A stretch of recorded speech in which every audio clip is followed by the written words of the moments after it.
हे guys, welcome to my YouTube channel. तर मी आज तुम्हाला लॅपटॉपमध्ये न्यू फोल्डर कसा क्रिएट करायचा हे दाखवणार आहे. त्याच्यासाठी तुम्ही याची शॉर्टकट की वापरून तो फोल्डर तयार करू शकता. तर याची शॉर्टकट की आहे Ctrl+Shift+N. दाबल्यानंतर फोल्डर क्रिएट होते आणि त्या फोल्डरला तुम्ही रिनेम करू शकता. तर त्या फोल्डरचं नेम देत आहे मी.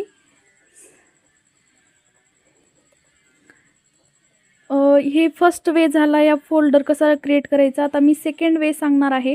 दिस पीसीमध्ये जाऊन तुम्ही कोणतेही डेस्कटॉप डाउनलोड्स कोणतेही सिलेक्ट करू शकता, तुम्हाला जिथे फाईल बनवायची आहे तिथे. आणि तुम्ही इथे क्लिक करून न्यू की याच्यावर क्लिक करायचे. नंतर फोल्डर आहे, फोल्डरवर क्लिक केल्यानंतर फोल्डर येते. त्या फोल्डरला सुद्धा तुम्ही इथे रिनेम करू शकता.